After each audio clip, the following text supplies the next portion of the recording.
Bonjour à tous, JT Sportif pour finir la semaine avec le coup d'envoi des 24 heures du monde 2015 et du rallye des princesses. Renault Sport lance un t-shirt connecté et enfin une session de drift virtuelle au volant d'une voiture, elle, bien réelle.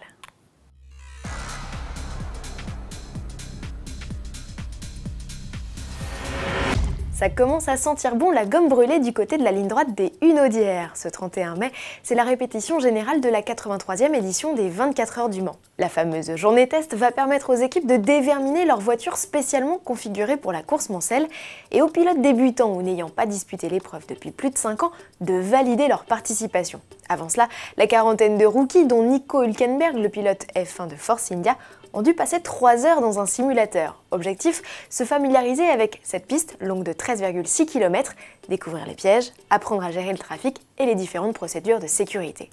Cette journée test, dont certains pilotes chevronnés sont dispensés, sera l'occasion de voir pour la toute première fois la Nissan GT-R Nismo LM se frotter aux Audi R18 e-tron, Porsche 919 hybride ou encore Toyota TS040. Le constructeur nippon, qui revient aux 24 heures du Mans après 16 ans d'absence, veut frapper fort. Son proto est donc une traction à moteur central avant.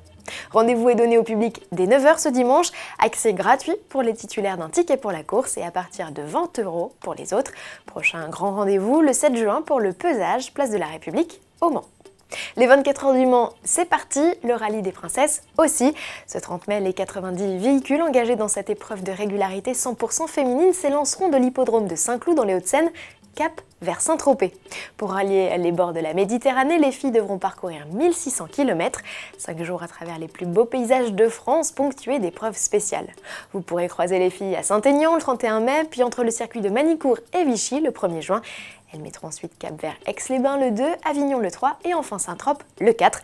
Particularité de cette année, seules les voitures les plus anciennes, comprenées d'avant-guerre à 1991, participeront.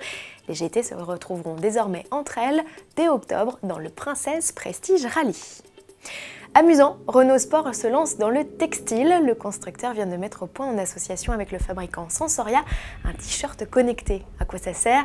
Eh bien permettre aux gentlemen et women drivers de suivre l'évolution de leur rythme cardiaque pendant leur sortie circuit. Comment? En téléchargeant sur leur iPhone sous iOS 8 uniquement l'application 2015 RS Monitor. Alors si elle est gratuite, le t-shirt lui est facturé 159 $ et même 189 avec les frais de port, soit 172 €. Ou sinon, on peut aussi prendre son pouls à la sortie de la voiture pour mesurer l'émotion procurée, c'est plus économique. Castrol aime les expériences. Souvenez-vous, en 2014, le fabricant de lubrifiants avait organisé une course nocturne dont le parcours était simplement matérialisé par des faisceaux lumineux. Cette année, la firme a décidé de plonger un pilote professionnel de drift dans un monde virtuel hostile, le tout au volant d'une vraie voiture. Le défi s'est déroulé sur une piste d'aéroport, mais avant de lâcher Matt Powers, casque de réalité virtuelle vissé sur la tête au volant de sa Mustang, les équipes auront longuement travaillé à l'élaboration de ce circuit. Au total, 2 mois de travail auront été nécessaires pour permettre aussi aux pilotes de s'habituer à cette nouvelle configuration de pilotage. Bon week-end à tous et à lundi.